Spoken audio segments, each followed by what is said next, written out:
Well, good morning. We're back at it today. Drill's not quite ready yet. It'll get close, but I'm going to take this time to do a little bit of what I should have been doing for the last week or so, and that's spraying. Oh yeah, got a lot to do. But that's okay, I'll get to it. We're still talking some rain today, but they dropped the chances significantly, so doesn't surprise us much. We'll see what we get this afternoon, but I have a window I can spray this morning, so we'll knock some acres out, take care of some weeds, get back at it. I got a lot of updates I've done to this thing, so I really want to try stuff out and make sure we're all good. Let's move.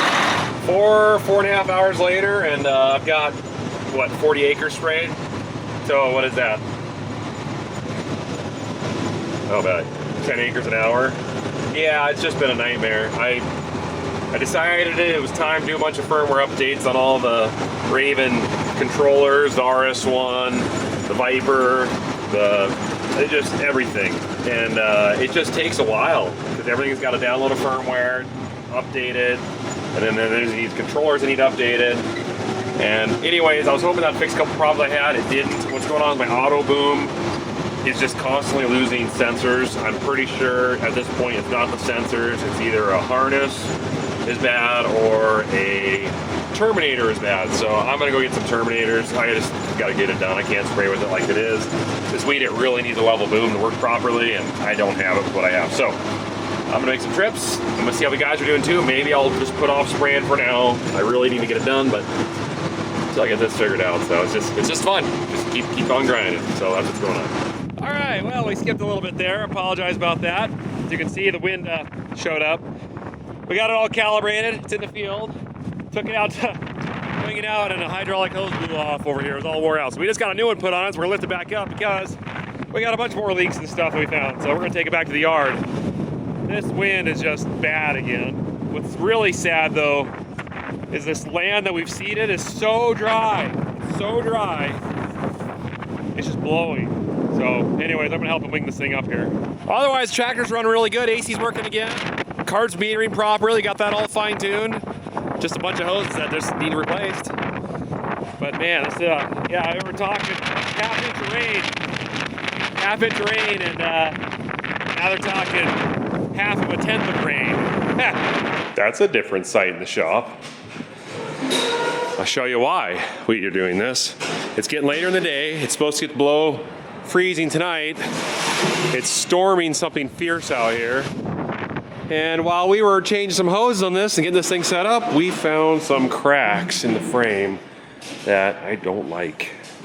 And the only way we're gonna take care of these cracks is, well, we're not gonna plate it this time because we just don't have time to be able to do it this time. But what we're gonna do is grind down the cracks really well and fill them full of a lot of weld to get through the season. But see that whole tube there? It's cracking all the way around. That joint right there, all the way around. That side is just starting to hairline crack, so we'll do that one too. But I'm gonna grind that groove nice and deep, like get around there, and then he'll just weld it back and forth and seal it up. And that'll get us through the season. And then we will make a mental note of that, because obviously we will never forget. And then next year we'll fish plate it. Make sense? All right, let's go.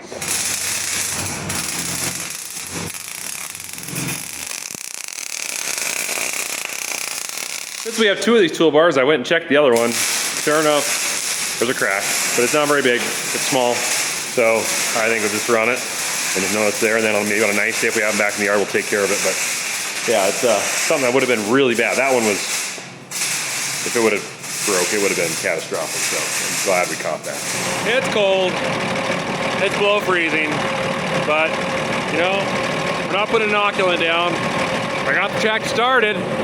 So I guess I might as well seed, right? A little windy still, so hopefully the dust isn't bad. If it's real bad, I might shut down. But I hate burning up days that you could be in the ground getting the acres done. So we're gonna go give this thing a try.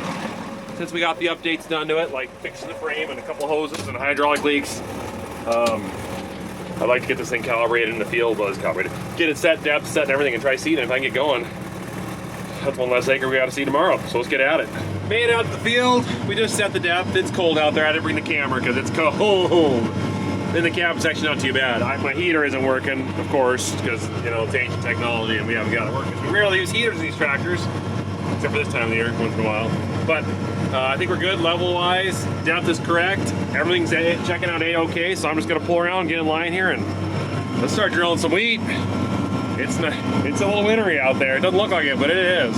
Old trusty. But I'm running at about 700 degrees on the exhaust gas temperatures. That's pretty good. I think we got the probe after the turbo, but I'd have to confirm that.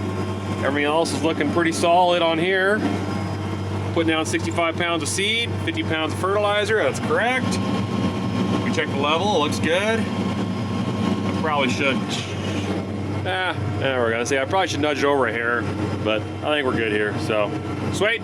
Well, Dad kicked me out of that tractor. I guess he likes that one better than this one. That's his baby. So, let's see if we can get this one started. It's still cold. Let's see if we can do it. I have faith.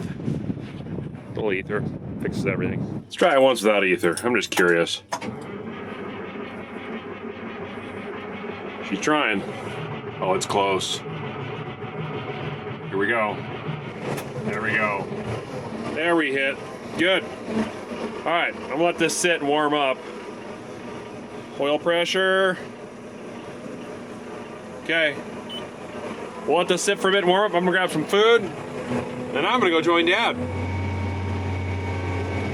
Here comes the snow. Oh boy. Well, putting moisture in the ground. I guess that's good.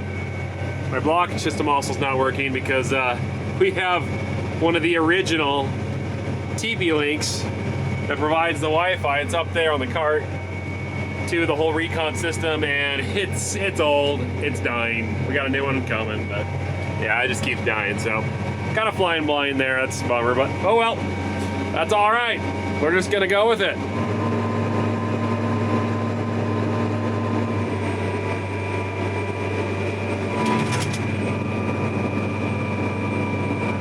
She's all plugged up, so I just pulled out of the field, backing it up.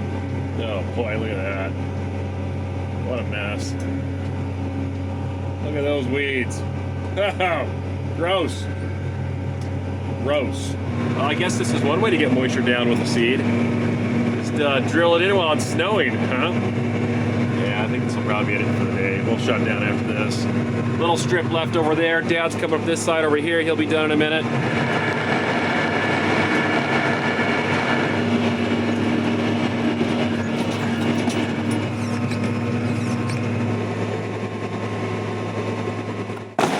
Well, some cold weather moved in and it snowed out. A little cold out there right now. So we're gonna shut down for a bit. We'll get started once it warms up and dries out a little bit. But with that said, I wanna talk about today's video sponsor, and that is Brunt Workwear. As you can see, these are my newly well, all right, I have to admit, I couldn't help it. I've been wearing these for a couple weeks now.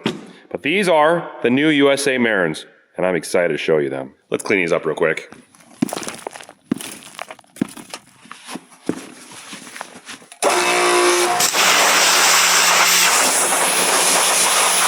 Brunt Workwear was originally founded by a man named Eric in blue collar household, and he decided he wanted to start a boot company. And they started off small, but they've come a long way. Like, let's just take a look here. They got hats now, they got sweatshirts, nice leather belts, great work pants, even socks, and then of course, my favorites, the Marins. Let's walk down a little memory lane of my history with Brunt boots. So these are the Marins. I enjoy these boots. They're my favorite boots ever. These are actually my second pair. I don't have my first pair anymore.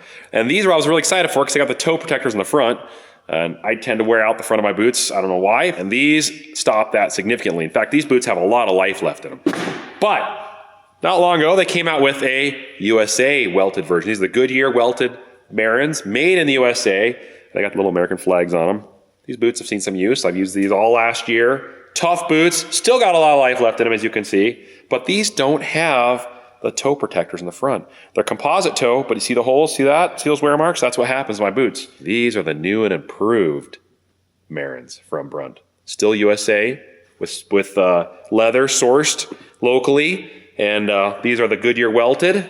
But the difference is they've got the toe protectors on and heel protectors. I'm going to see how long I can wear these things before they start showing any abuse. Been great boots so far. Another thing I like about these boots, the break-in is basically non-existent. I've had these on for 2 weeks, and the first day, I feel it a little bit in the initial bending spots. It's creases, like this crease here you gotta create, that crease there. You can see the way my feet bend.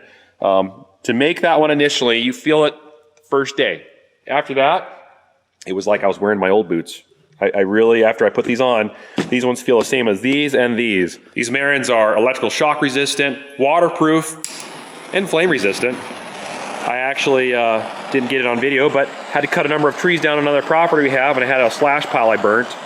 And I was raking the pile up and walking on hot, almost glowing embers with these things. These ones right here. And nothing. Couldn't even hardly tell. Brunt Marins come with 2 inserts. There's a nice thick heavy one with a lot of padding on it, and then a thin one, which I typically don't use. You can take this out for more relaxed fit or leave it in for more regular fit. What I do, because I have really high arches, and to supplement that arch in my foot to protect foot pain, I actually get custom, I guess you call them orthotics, custom inserts with the arch support, and I combine the two, one way or the other, like this. And that way, my feet are happy throughout the whole day with padding and support. These boots are priced affordably, and if you guys want, Brunt is so confident in them, they'll let you try them out on the job, and if you don't like it, you can send them back. If you work in the trades or say agriculture like myself, and you put your boots through a ridiculous amount of abuse, and you want your feet to be happy while you're at it, I recommend heading over to bruntworkwear.com/Welker10 to get 10% off your order.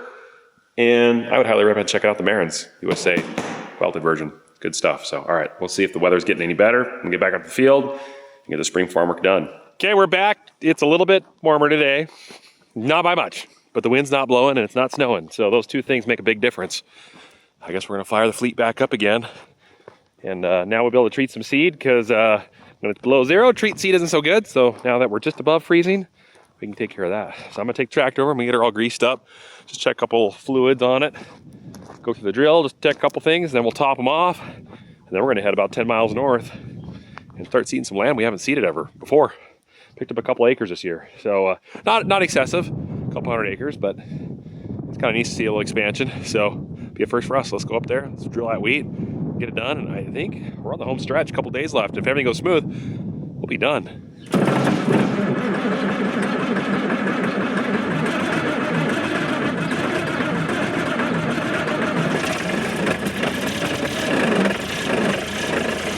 I guess we'll just get in line. Take everything that Hall's got, we'll fill both these up, and then we're gonna head north. And I think Legum's gonna fill that Hall back up again, and then we'll have ready for the next pass. So let's get ready, and as soon as they're done, get this thing topped off.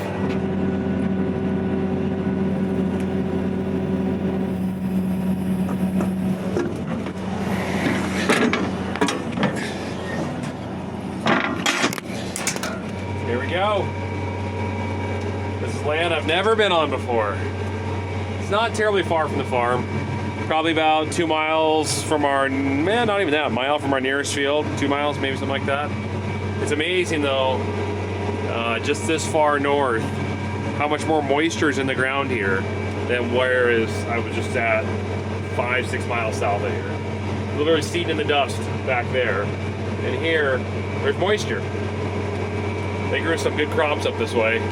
We're right on the edge of it, but as you go further north, there was guys growing 40, almost 50 bushel wheat up here, while we were growing 12, 13 bushel wheat down there. Just a different world. We just didn't get rain.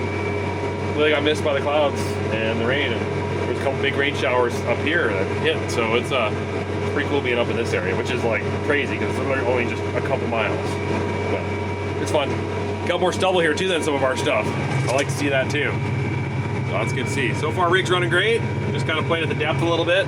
Since I'm not chasing moisture, I pulled it up a hair because no reason to be going real deep with it. So locking system's working better now. I might have fixed it, but I've been watching my tower number 1, and it's showing something's weird on that one. So I might go out there and pull the cap off.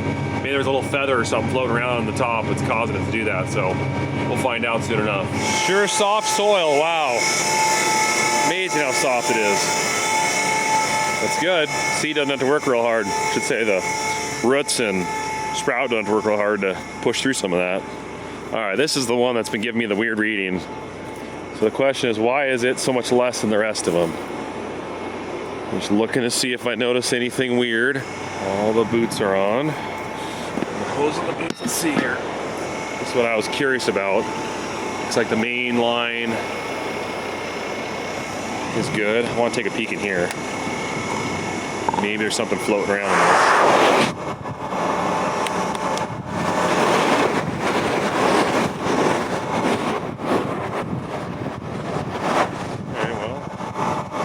look good. All right, let's do a depth check here. I like to check tire tracks first because they're usually the shallowest because the ground's harder. Oh, there we are. It was right there. I just saw it. There's, whoop, just saw it again. Where was it? There's a piece. There's a kernel right there. So we're at right there. That's about right. A little over an inch. Now let's go to where it might be deeper. Now the question is, the front shanks, I think, are a little bit deeper than the rear. That's maybe about the same. There it is right there. Right in the moisture. Good.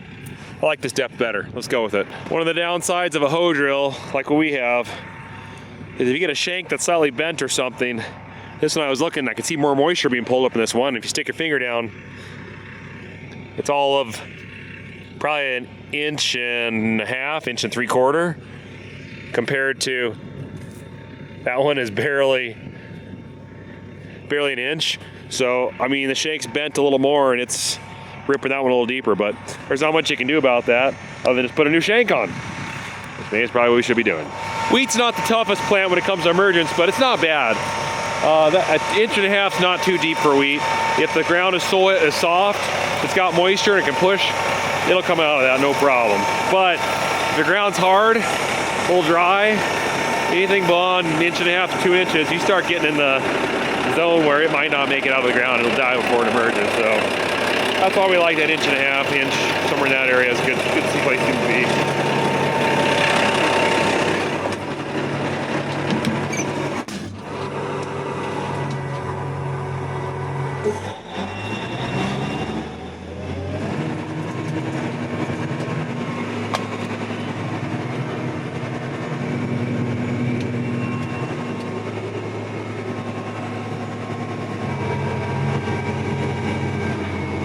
Snow's back. It's light, but it's snowing again. It's cold in here too. Probably should fix the heater. Alright, I think we're gonna close it for tonight. It's a little early, but Dad's shutting down. He's a couple miles from me, so they're gonna come pick me up too. It's cold. It's cold in here, so tomorrow's supposed to feel nicer. Maybe we'll pick it up tomorrow when it warms up. But so far, things are running smooth. Tractor's running great. This thing rides a little rougher than the LSWs and the 700. It chatters more. That's what duals kind of do. They just kind of chatter. Definitely got some work to do this tractor though. Like everything, we went through this tractor a couple years ago, but it's just it's time. A lot of these gauges aren't quite reading quite right. I think we just got to redo all the gauges, and there's some insulation here that need done. I actually just ran a decibel test with my phone because people have been curious, how loud is it in a big bud? And well, this tractor in particular, according to my phone, is 80 decibels. So I'm curious what the 700 is. It's very similar to the sound here, but I think it's a little quieter than this one. This one's got that twin disc transmission. It makes a little noise under the cab. But yeah, so 80's not bad. I don't know. I need to go jump on a new tractor and see what they are. Well, I'm back seeding again. I think I said that the last time. Anyway, we're over at what we call Adventureland. It's our farthest west. We have to cross an interstate, go over the overpass, and then it's about 10 miles from our farm, and it's the farthest one, and I'm at the farthest piece of this group of fields that I'm here. Just got back. It's about, it was snow this morning, probably a half inch of snow all over, 25 degrees. I think it's gone up to about 33 right now, which is kind of crazy. We're on our last legs. We have under 2,000 acres to seed that's left. And so I thought I'd just get this area done. Got somebody else coming. Brandon is going to start running this tomorrow. So that'll be good. That'll free me up or Scott to help bring seed around, fertilizer in the haul, and then Nick needs to get at spraying some of the crop that was first seeded.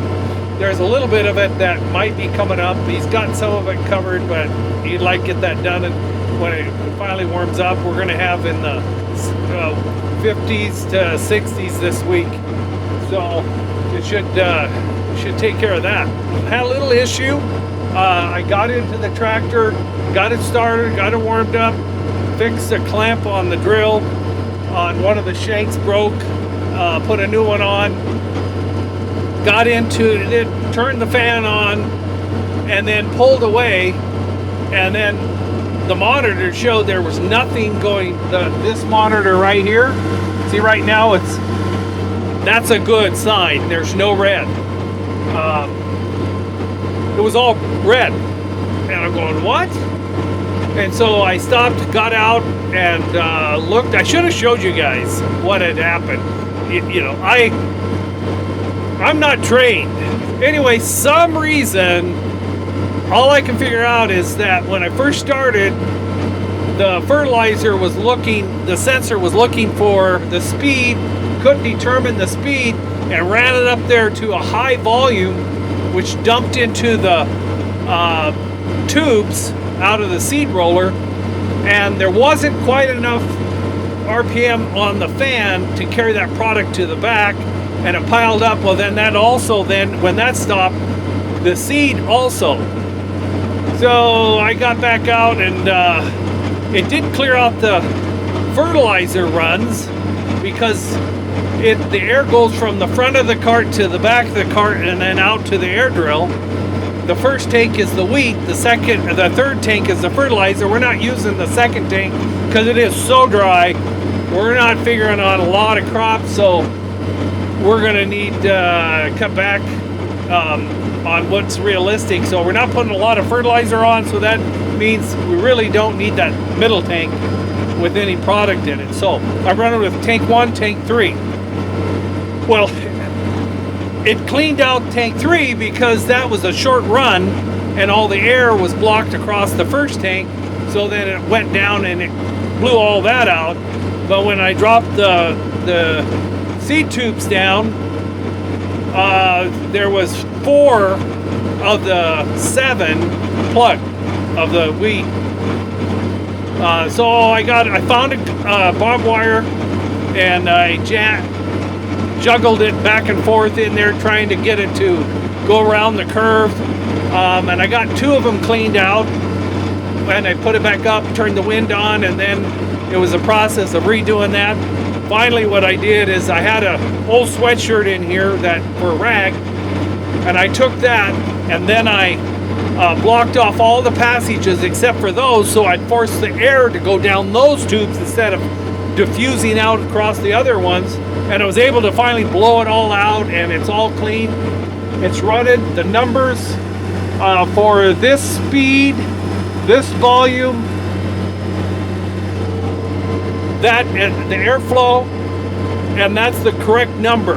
And I love this blockage system because that number right there, once you get it established, everything's running. If it deviates that very far, we've got problems. Of course, you could get a blocked run on one of these here, or a whole tube primary hose could come off and block one of these towers, and then it would all be red, and you would know right away, so then you could stop and fix it. So, yeah, it's a great system. We've been using it for, when I was the first one I got, I think it was 10 years ago, at least, something like that. But I'm confident that everything's working. I think probably it was just the cold this morning.